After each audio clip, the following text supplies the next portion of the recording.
So let's start Gauss's law in magnetism. तो जैसे हमने इलेक्ट्रोस्टैटिक के अंदर गॉस लॉ को पढ़ा था, हमने क्या बोला था गॉस लॉ क्या बोलता है इलेक्ट्रोस्टैटिक के अंदर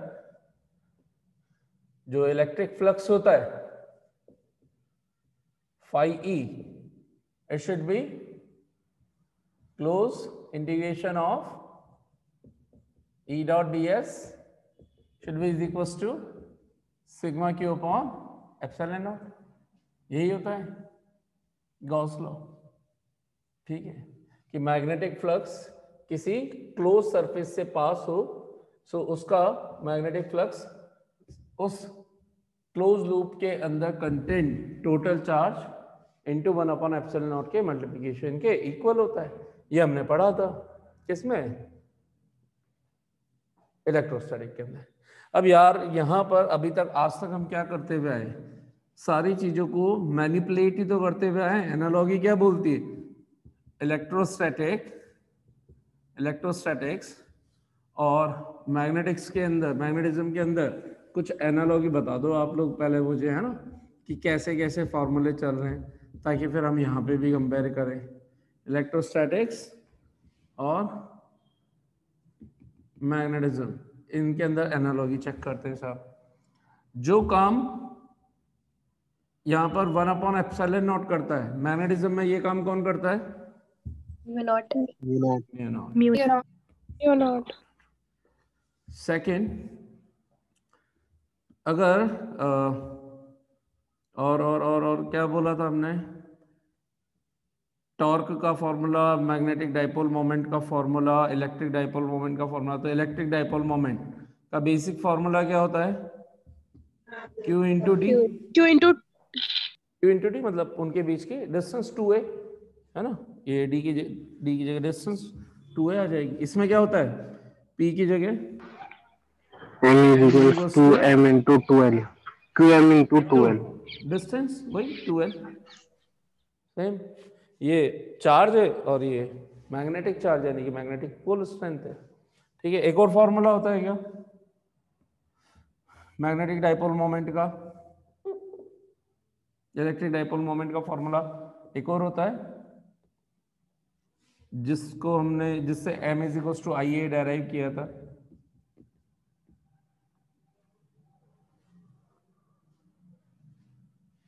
बोलिए। 1/4 pi epsilon not into 2p upon r cube. 1/4 pi epsilon not, ये E एक्सिस के थ्रू डेराइव किया था। ठीक है, E axis, sorry E dipole, axis नहीं, E dipole on its axis. ठीक है, तो इसी तरह से B एक्सिस का फॉर्मूला क्या डेराइव किया था, क्योंकि इसमें तो होते ही डाइपोल ही है, म्यू नॉट अपॉन 4 पाई 2p upon r cube, 2 into IA upon r cube, यही आया था। तो यहां से कंपैरिजन वाइज हमने इस चीज को डायरेक्ट किया था। ओके, अच्छा साहब। इसी तरह से टॉर्क का फॉर्मूला क्या पढ़ा था इलेक्ट्रोस्टैटिक्स के अंदर, PE sin theta. PE sin theta. ठीक, इसी तरह से टॉर्क का फॉर्मूला यहाँ क्या पढ़ा है हमने मैग्नेटिक फील्ड में, MB sin theta. mb sin theta. Good, ठीक है। सो इसी तरह से सारे फॉर्मूलेज ऑलमोस्ट इसी तरह से एनालॉगी चल रहे हैं। तो अगर यहाँ पर ये है तो इसकी एनालॉगी कुछ इधर होनी चाहिए, लेकिन ये वाला जो फॉर्मूला है इट इज वैलिड फॉर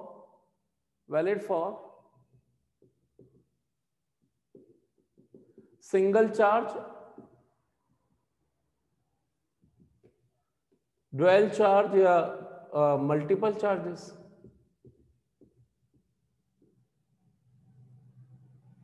ठीक है, लेकिन हमें पता है कि जो मैग्नेटिज्म जब हम स्टडी करते हैं तो इसके अंदर 2 पोल्स हमेशा रहते हैं। तो हमारी जो स्टडी मैग्नेटिज्म की बेस स्टडी है वो ड्वेल पोल से ही स्टडी की जा सकती है। तो इसके अंदर डाइपोल देखें, डाइपोल का मतलब हो गया, डाइपोल इलेक्ट्रोस्टैटिक में डाइपोल कब बनता है, जब एक हो प्लस क्यू और एक हो माइनस क्यू। तो अगर इस सिचुएशन में कोई मैं गॉसियन सरफेस ले लूं, रेंडम क्लोज गॉसियन सरफेस, और उसके अंदर मैं पूछूं कि एक चार्ज है Q1 is equal to plus Q और Q2 is equal to minus Q, what should be sigma Q? 0. 0. So Zero. what should be answer for dipole? What should be the electric flux of a dipole? 0. 0. 0. 0, है ना? बहुत clearly आप लोगों को समझ में आ गया कि डाइपोल वाला अगर इलेक्ट्रिक फील्ड पूछूंगा तो 0 हो जाएगा, नेट चार्ज 0। तो अगर ये डाइपोल के लिए 0 हो रहा है और जैसे यहाँ पे एनालॉजी इसकी बोलती है ना, तो क्या यहाँ पर अगर मैं एक नई क्वांटिटी, जैसे इसने E डॉट ds को हमने इलेक्ट्रिक फ्लक्स बोल रखा है, ठीक वैसे ही नेक्स्ट चैप्टर में हम पढ़ेंगे कि मैग्नेटिक फ्लक्स होता है। मैग्नेटिक फ्लक्स जैसे हमने इलेक्ट्रिक फ्लक्स डिफाइन किया, the number of electric field line passes through a unit cross sectional area normally are called electric flux. ठीक वैसे ही मैग्नेटिक फ्लक्स होता है, number of magnetic field lines passing through a unit cross sectional area normally is called magnetic flux. तो यहाँ phi E है तो वहां phi B हो जाएगा। तो मेरे को आप बता सकते हो कि phi B को हम डिफाइन कैसे करेंगे? जैसे E डॉट ds है, E डाइपोल डॉट ds, तो E डाइपोल की जगह यहाँ पे काम क्या हो जाएगा? B का, ये डाइपोल है ही सही, तो B dot ds। E dipole 0 है तो B डॉट ds क्या होना चाहिए फॉर अ क्लोज सरफेस? 0। 0. यही ये कहता है Gauss's law in magnetism. So what the Gauss's law in magnetism states that the magnetic flux through a closed surface area is always be 0। अच्छा, इसका अगर रीजन थोड़ा सा समझना है, चाहे वैसे ये एक लाइन का ही है मेनली, कि what is Gauss's law in magnetism आपको लिखना हो तो आप क्या बोलोगे कि the Gauss's law in magnetism states that the net magnetic flux passing through a closed surface is always a closed integration of magnetic field with its area vector through a closed surface is always 0, या simply the net magnetic flux through a closed surface will always be 0। इसमें हम magnetic electric flux का concept क्या लेते हैं? इसमें हम इस तरह से लेते हैं साहब, मान लीजिए कि अगर मैं ये कोई मटेरियल बोल दूं, मेटल बोल दो, कुछ भी बोल दो, या कोई सा भी मटेरियल, अगर मैं बोलूं कि यहां से इलेक्ट्रिक फील्ड लाइन आ रही है,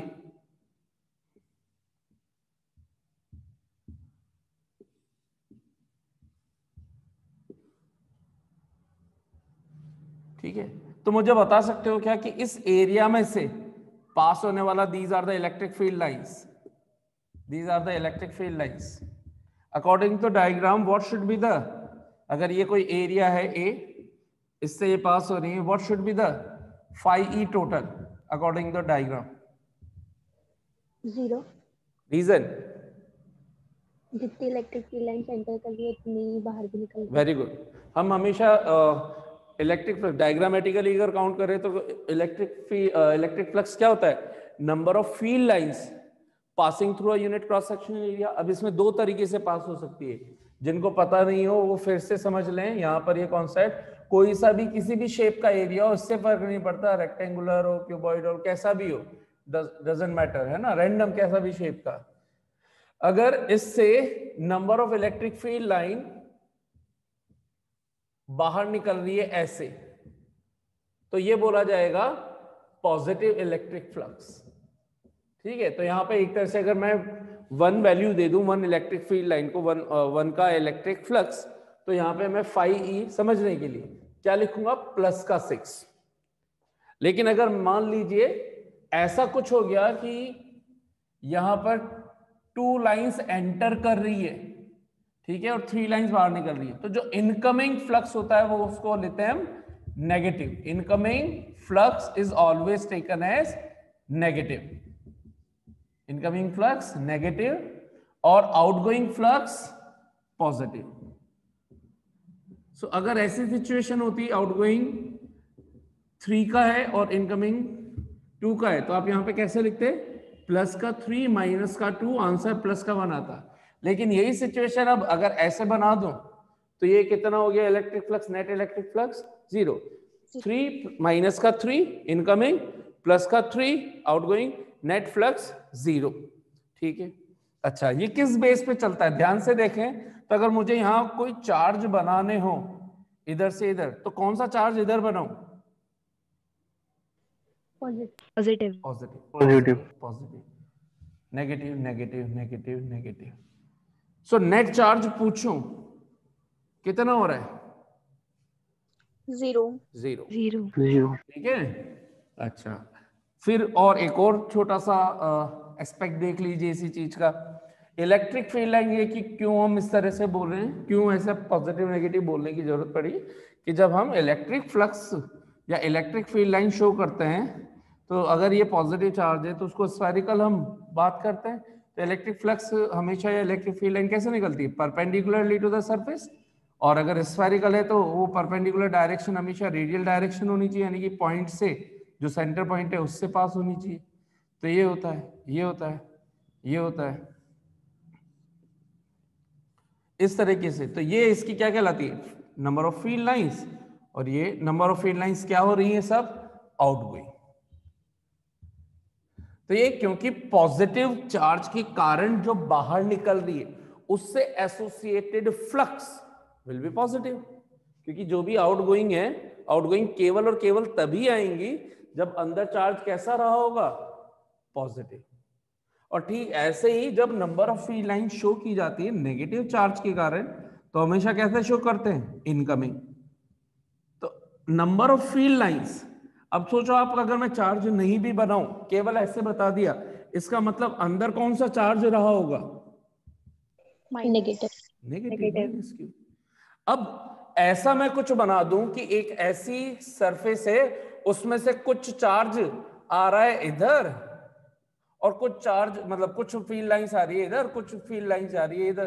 तो एक तरह से यहां पे क्या रहा होगा? Minus Q. यहां क्या रहा होगा? एक तरह से प्लस क्यू। तो नेट चार्ज अगर इस एनक्लोज सरफेस का पूछूं तो कितना होगा? 0। 0।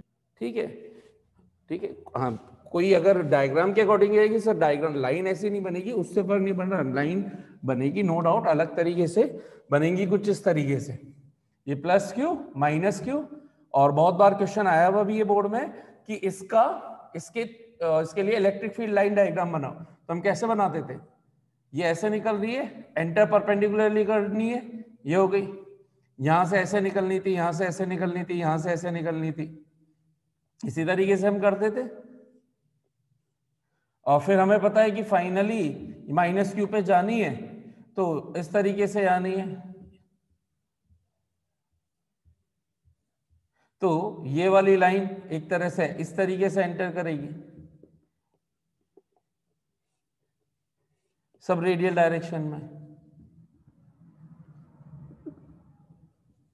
ये इस तरीके से एंटर करेगी, ये इस तरीके से फाइनली पास होते हुए ऐसे करेगी, ये ऐसे करेगी, ये ऐसे करेगी, ये इस तरीके से करेगी। तो ध्यान से देखें तो इसके अंदर अगर यहाँ पर कुछ आप सरफेस अज्यूम कर ले या ये पूरी सरफेस अज्यूम कर ले तो क्या दिखेगी आपको? कुछ लाइन अंदर जा रही है और उतनी लाइन बाहर आ रही है। तो ये कब पॉसिबल हो सकता है? जब नेट चार्ज क्या रहा होगा? 0 रहा होगा।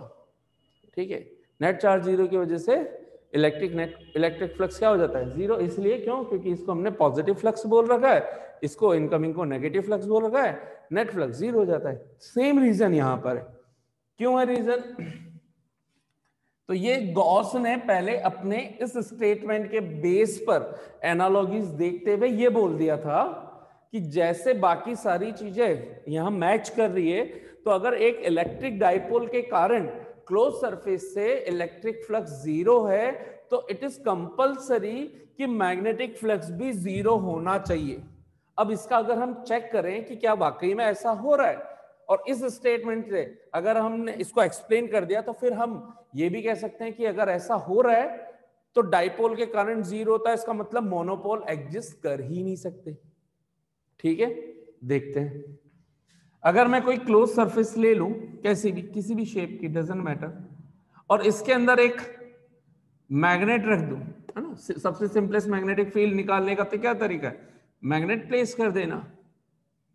ये एक पोल हो गया नॉर्थ, एक पोल हो गया साउथ, है ना। आपको ये दिख नहीं रहा है, आपको क्या दिखने वाली है, इस सरफेस से बाहर निकलने वाली फील्ड लाइंस दिखने वाली है, और इसके इधर जो भी मतलब फील्ड लाइंस होंगी वो बाहर दिखेंगे, आपको नहीं पता। मैंने बता दिया कि अंदर एक मैग्नेट है, तो होगा क्या, मैग्नेटिक फील्ड लाइंस कहां से स्टार्ट होंगी, नॉर्थ से। तो ये आपको ये वाली लाइन दिख गई, फिर आपको ये वाली लाइन दिखी, फिर आपको ये वाली लाइन दिखी। ध्यान से देखेंगे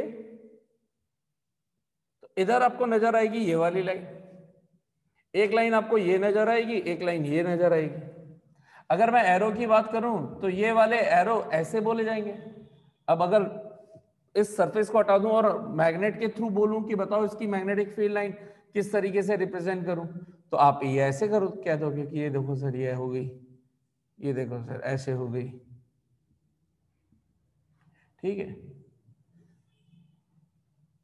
ये इस तरीके से हो गई, इसी तरीके से ये यहां पर हो गई, ये यहां हो गई। इन सभी में आपको number of magnetic field lines की बात की जाए जो इस पर परपेंडिकुलरली मीट कर रही हैं, या जो भी मैग्नेटिक फ्लक्स पूछूं या मैग्नेटिक फील्ड लाइंस पूछूं, तो यहां पर कितनी दिख रही हैं आपको, 1 2 3 4 5, या चलो अगर आपको ये छोटी वाली नहीं भी नजर आ रही समझने के लिए, हालांकि है ये बाहर से आ रही है, फिर भी थोड़ा नीट क्लीन डायग्राम रखने के लिए छोटी वाली हटा देता हूं ताकि ब्रॉड डायग्राम आपको नजर आ जाए। ये देखिए ये हो गई बाहर, जो बाहर जो दिख रही है आपको, अंदर नजर नहीं आ रहा होगा, 1 2 3 4 और ये एक 5, ठीक है। यहां पर आपको कितनी नजर आ रही है, 1 2 3 4 5। क्या जितनी लाइंस इस नॉर्थ पोल से निकल रही है उतनी लाइन एंटर कर रही है, तो इनकमिंग लाइन और outgoing lines magnetic field lines are they equal, yes और no? Yes Yes, sir. sir. तो क्या हम बोल सकते हैं कि जो मैग्नेटिक फ्लक्स आउटगोइंग है it is equal to incoming outgoing incoming flux. So total अगर आपसे पूछा जाए what is the phi B, what should be the phi B? 0 0. और फाई बी हम नेक्स्ट इसका बेसिक फॉर्मूला यही होता है बी डॉट ए बोले तो एरिया, यहां एरिया को हमने किससे लिख रखा है, डीएस से, आप चाहो तो ऐसे लिख दो, तो बी डॉट डीएस। ये बी डॉट डीएस किसके लिए किया है हमने, स्पेशली बात कर रहे हैं क्लोज सरफेस के लिए, ना कि ओपन सरफेस के लिए। तो कितना आ रहा है नेट मैग्नेटिक फ्लक्स, 0। इसका मतलब मैग्नेटिक फ्लक्स का 0 आना इस बात का सबूत है कि ये अच्छा हमेशा क्लोज सरफेस के लिए 0 ही होगा, यही गॉस लॉ बोलता है। तो गॉस लॉ के स्टेटमेंट पहले आया, एक्सप्लेनेशन बाद में। तो गॉस लॉ ने बोला कि always the close surface integration of net magnetic flux will be 0, hence no monopole can exist. तो कि भाई मोनोपोल क्यों क्या एग्जिस्ट नहीं करेगा, कि आप अगर कहीं पे भी किसी भी मैग्नेट को ब्रेक करते हुए जाओगे तो उतने ही इक्वल मैग्नेट्स बनते जाएंगे। इवन है tiny powder, tiny particle will be having always 2 poles north south। आप सिंगल इलेक्ट्रॉन की भी अगर बात करते हैं एटम के अंदर, जैसे भी हमने एग्जांपल लिया था हाइड्रोजन एटॉमिक थ्योरी के अंदर, बोर्ड्स हाइड्रोजन एटॉमिक थ्योरी, तो उसमें क्या बोलते थे कि न्यूक्लियस के चारों तरफ एक इलेक्ट्रॉन मूव कर रहा है। तो इसको हम मैग्नेटिज्म से कैसे रिलेट करते हैं कि इलेक्ट्रॉन इधर मूव कर रहा है, किस डायरेक्शन में, मान लीजिए ये कौन सी डायरेक्शन हुई, एंटी क्लॉकवाइज, तो इलेक्ट्रिक करंट किधर फ्लो हो रही है, इसके अपोजिट डायरेक्शन में, और करंट लूप बन गया। और अगर कोई करंट लूप बनता है तो करंट लूप तो हमेशा डाइपोल क्रिएट करता है, और इसका वन ऑफ द फेस अगर इसका रोटेशन देखें तो ये फ्रंट फेस साउथ की तरह एक्ट करेगा और उसके opposite north pole will be existing. Hence for a smallest tiny particle जिस इलेक्ट्रॉन को आप फर्दर डिवाइड नहीं कर रहे, उसके थ्रू जो भी मैग्नेटिज्म क्रिएट हो रहा है वो भी डाइपोल बना रहा है, वो भी मोनोपोल नहीं बना पा रहा, कि एक तरफ आपको रोटेशन के कारण जो करंट लूप बन रहा है उधर साउथ पोल दिखेगा और एक तरफ नॉर्थ पोल नजर आएगा। कितनों को ये सारी चीजें समझ में आ गई ढंग से?